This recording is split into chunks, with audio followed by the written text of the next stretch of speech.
एक उजला दिन है। एक बड़ी हवेली में कमला फर्श साफ कर रही है। उसने फीकी सूती साड़ी पहनी है और उसके चेहरे पर उम्र की झुर्रियां हैं। तभी रमेश अंदर आता है। उसने महंगा सूट पहना है और उसके चेहरे पर घमंड है। वो जानबूझकर कमला की साफ की हुई धूल पर पैर रख देता है। कमला, देख नहीं सकती कि मैं अंदर आ रहा हूँ? सुबह सुबह मूड खराब कर देती है। माफ कर दीजिए रमेश बाबू, मैं इसे अभी साफ कर देती हूँ। आप अंदर जाकर बैठिए। बहस मत कर मुझसे। नौकरानी है ना तो नौकरानी की तरह रहे। शहर से मेरा दोस्त सुरेश आ रहा है। घर का कोना कोना चमकना चाहिए। ये कहकर रमेश अंदर चला जाता है। कमला नाराज नहीं होती। वो फिर से झाड़ू उठाती है और चुपचाप फर्श साफ करने लगती है। कुछ देर बाद हवेली के बड़े बैठक कक्ष में रमेश आराम से बैठा है। वो घमंड से अपने पैर मेज पर रखे हुए है। उसके सामने उसका मित्र सुरेश बैठा है। वो हवेली की भव्यता और सुंदरता को देखकर हैरान हो रहा है। भाई रमेश, तूने तो कमाल कर दिया यार। इस गांव में इतना बड़ा और शानदार बंगला तुझे इतने कम किराए पर कैसे मिल गया? अरे सुरेश, ये रमेश का दिमाग है। इस घर का जो शहर वाला एजेंट है, उसे मैंने अपनी बातों में फंसा लिया। तभी कमला चाय और कुछ नाश्ता लेकर वहाँ आती है। वो ट्रे को मेज पर रख देती है। और ये कौन है? तेरी नौकरानी? हाँ, ये कमला है। इस घर के साथ मुफ्त में मिली है। कमला चाय परोसकर खड़ी होती है। वो कुछ देर रमेश को अजीब तरह से देखती है। रमेश को ये बात अच्छी नहीं लगती। क्या देख रही है ऐसे? जा यहाँ से। हमारे लिए दोपहर का बढ़िया खाना बना। जी बाबूजी, जैसा आप कहे। खाना बहुत स्वादिष्ट बनेगा। आप बस आराम कीजिए। कमला आत्मविश्वास के साथ मुड़ती है और वहाँ से चली जाती है। सुरेश को उसका ये व्यवहार थोड़ा अजीब लगता है, लेकिन वो इस बात पर ज्यादा ध्यान नहीं देता। कुछ देर बाद कमला रसोई में कई बर्तनों में स्वादिष्ट खाना बना रही है। वो एक बर्तन को चलाते हुए अपना काम पूरा करने ही वाली होती है। तभी रमेश जूते पहने ही साफ रसोई में चला आता है और फर्श पर जगह जगह जूतों के निशान छोड़ देता है। उसके चेहरे पर गुस्सा दिखाई देता है। कमला, मैंने तुझसे कहा था ना कि आज शाही खाना बनना चाहिए। ये तुम साधारण दाल चावल क्यों बना रही हो? रमेश बाबू, ये साधारण दाल चावल नहीं है। ये इस गांव के सबसे महंगे और खास बासमती चावल हैं और दाल में जो तड़का लगाया है उसकी खुशबू पूरे मोहल्ले में जा रही है। आप खाकर तो देखिए। तू अब मुझे सिखाएगी कि अच्छा खाना क्या होता है?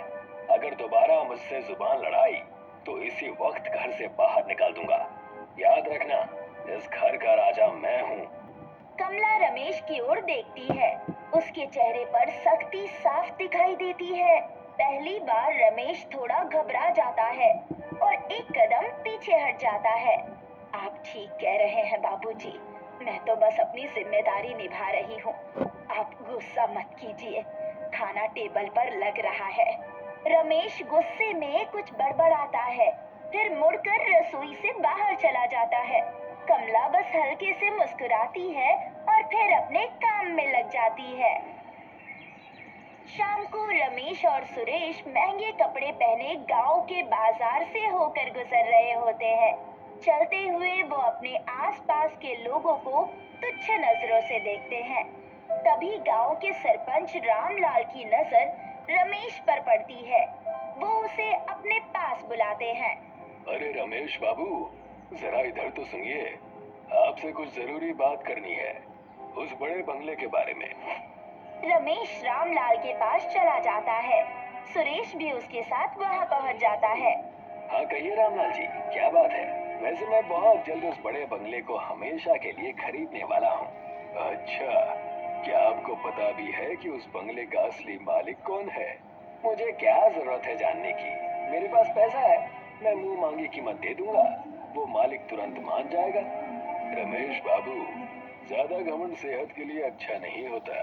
खैर, कल मैं खुद बंगले पर आ रहा हूँ, असली मालिक का संदेशा लेकर। रमेश इस बात को हंसी में उड़ा देता है, लेकिन सुरेश के चेहरे पर थोड़ी चिंता दिखाई देती है।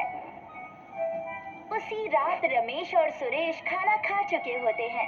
कमला मेज साफ कर रही होती है। तभी रमेश का हाथ मेज पर रखे ग्लास से टकरा जाता है और पानी छलक कर कमला के पैरों के पास फर्श पर फैल जाता है। ओहो, हाथ से छूट गया। कमला, जरा साफ कर देना इसे। और सुनो, कल सुबह जल्दी उठना, कल रामलाल आने वाला है। यार रमेश, तू इस बेचारी से रात के 11 बजे साफ सफाई करवा रहा है, ये ठीक नहीं है। नौकरानियों पर दया दिखाओगे तो ये सिर पर चढ़ जाएंगी। किस्मत बदलते देर नहीं लगती रमेश बाबू। भगवान के घर में देर है, अंधेर नहीं। कल का दिन बहुत बड़ा है। हाँ, कल का दिन बड़ा है, क्योंकि कल मैं इस घर का मालिक बनने की पहली सीढ़ी चढ़ूंगा। कमला सफाई पूरी करती है, गंदी प्लेटें उठाती है और वहाँ से चली जाती है। रमेश अब भी जोर जोर से हंस रहा होता है। अगले दिन रमेश और सुरेश बैठक में बैठे होते हैं। तभी रमेश का फोन बजता है। वो उत्साह से फोन उठाता है।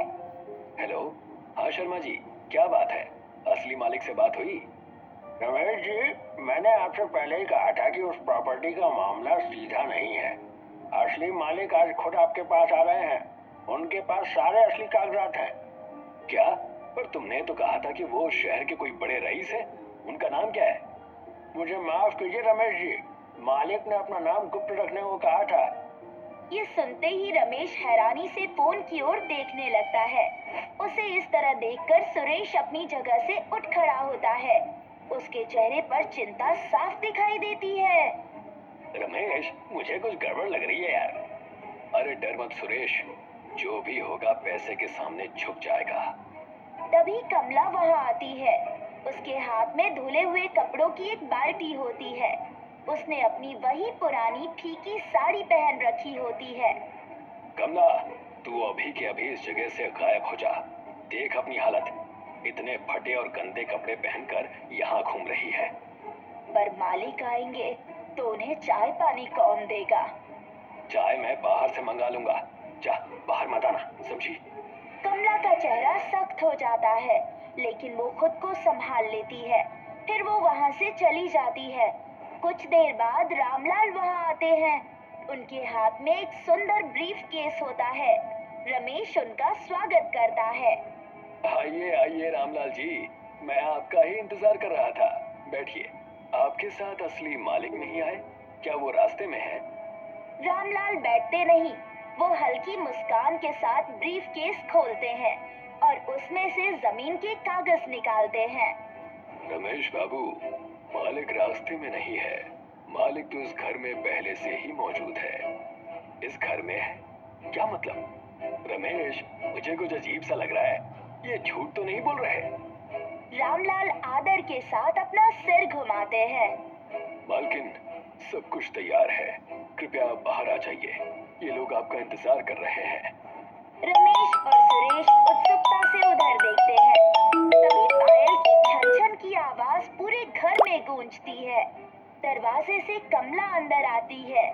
आज उसने सुंदर कढ़ाई वाली साड़ी और गहने पहने हुए हैं। उसे इस रूप में देखकर रमेश और सुरेश हैरान रह जाते हैं। कमला, तुम, ये क्या ड्रामा है? तुमने ये महंगे कपड़े किसके चुराए हैं? बाहर निकल इस कमरे से। तेरी ये हिम्मत! जुबान संभाल कर बात करो रमेश बाबू। ये इस घर की नौकरानी नहीं है। ये है श्रीमती कमला देवी, इस पूरे गांव की सबसे बड़ी जमींदार और इस आलीशान बंगले की असली और एकमात्र मालकिन। क्या ये मालकिन है? हे भगवान, ये क्या हो गया? नहीं, ये झूठ है। ये मेरी नौकरानी है। ये रोज मेरा फर्श साफ करती है। ये मालकिन कैसे हो सकती है? रामलाल जी, ये कोई चाल है। कमला आगे आती है और पूरे आत्मविश्वास के साथ सोफे पर बैठ जाती है। ये कोई झूठ नहीं है रमेश बाबू। ये घर, ये जमीन और जिस जमीन पर तुम खड़े हो वो सब मेरी है। मेरे पूर्वजों ने ये बंगला बनाया था। तो तुम यहाँ नौकरानी बनकर काम क्यों कर रही थी? मुझे धोखा क्यों दिया? धोखा मैंने नहीं, तुमने खुद को दिया। मुझे अपने इस पुश्तैनी घर से बहुत प्यार है। जब तुमने ये घर किराए पर लिया तो मैंने सोचा कि देखूं मेरा किराएदार कैसा इंसान है, लेकिन तुमने क्या किया? दौलत के घमंड